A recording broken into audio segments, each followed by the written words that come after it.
ఎంతో మంది ప్రాణ త్యాగాలతో సాధించుకున్న వైజాగ్ స్టీల్ ప్లాంట్ ను ఎన్ని త్యాగాలు చేసైనా కాపాడుకుంటాము అంటూ ఉక్కు పరిరక్షణ పోరాట కమిటీ నాయకులు అన్నారు. ఈ మేరకు పాత గాజువాక కూడలి నుంచి కొత్త గాజువాక వరకు పాదయాత్రను చేపట్టారు. అనంతరం పాత గాజువాక కూడలిలో భారీ బహిరంగ సభను ఏర్పాటు చేశారు. ఈ సందర్భంగా వారు మాట్లాడుతూ వైజాగ్ స్టీల్ ప్లాంట్ ను వెంటనే సెయిల్లో విలీనం చేయాలని డిమాండ్ చేశారు. ఉక్కు ఉద్యోగులకు సకాలంలోని జీతాలు చెల్లించాలని, ఉక్కు పరిశ్రమను పూర్తి సామర్థ్యంతో నడిపే విధంగా కేంద్ర ప్రభుత్వం తక్షణ సహాయం కింద 10,000 కోట్లు కేటాయించాలని అన్నారు. ఉక్కు కాంట్రాక్ట్ కార్మికులకు కూడా ఉద్యోగ భద్రత కల్పించి వారికి పూర్తి వేతనాలు అందించాలి అంటూ డిమాండ్ చేశారు.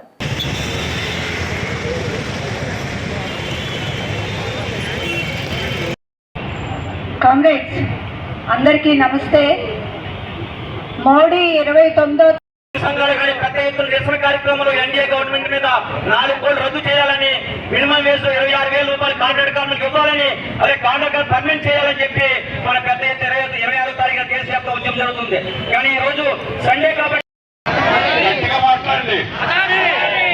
పచ్చి గజతంగా అడ్డంగా బుక్కైపోయాడు, ఫోన్లు దొరికాడు.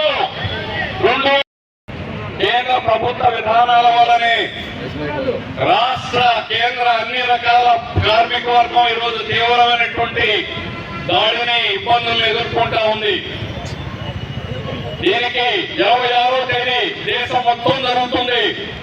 అలాగే దీనికి 2 రోజులు వెనక ముందు కూడా ఈరోజు ఆదివారం కాబట్టి ఇదే మిగిలిన వర్కింగ్ డే రోజు రావాలంటే పబ్లిక్ సెక్టార్ ఈరోజు చాలా ఇబ్బంది.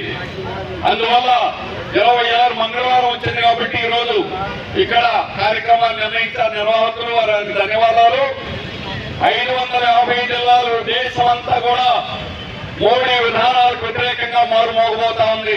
నవంబర్ 26 ఏమిటి? నవంబర్ 26 పవిత్ర దినం. మన రాజ్యాంగాన్ని డాక్టర్ బాబాసాహెబ్ అంబేద్కర్ రూపొందించి పార్లమెంట్ లో దాన్ని చర్చించినటువంటి సందర్భం. అందువల్లనే ఈ రోజు ఆ రాజ్యాంగాన్ని నిలబెట్టుకోవడం కూడా కార్మిక వర్గం యొక్క బాధ్యత. అదేవిధంగా ఈ రాజ్యాంగాన్ని ఇదే రోజున 2020 రైతు నల్ల చట్టాలకు వ్యతిరేకంగా పోరాటం ప్రారంభమైనటువంటి రోజు.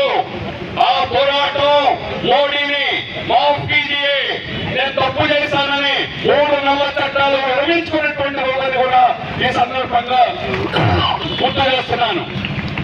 అందువల్ల ఇటువంటి పవిత్రమైనటువంటి రోజు ఈ కార్యక్రమాన్ని దేశమంతా కూడా జరగబోతా ఉంది. దీనికి మనం యావత్ కూడా ఇక్కడ ఉన్నటువంటి యావత్ కార్మిక వర్గం ఇంకొక విషయం కూడా ఆలోచించాలి. ఇక్కడ ప్రత్యేకంగా ఇప్పుడే మాట్లాడిన వాళ్ళందరూ కూడా చెప్పారు.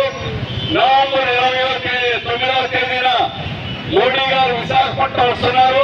ప్రధానమంత్రి ఆయన ఎవరైనా వెళ్ళొచ్చు, మన ఊరు రావద్దని మనం ఏం చెప్పక్కర్లేదు. కానీ విశాఖపట్నం స్టీల్ ప్లాంట్ ని సమర్థవంతంగా నడిపించడం ఈ యొక్క బాధ్యత. అది చేస్తారా లేదా చెప్పాలి. అది చెప్పకపోతే నువ్వు భవిష్యత్తులో విశాఖపట్నం మనం చూడటానికి కూడా నీకు అర్హత లేదని మాత్రం మనం చెప్పాలి.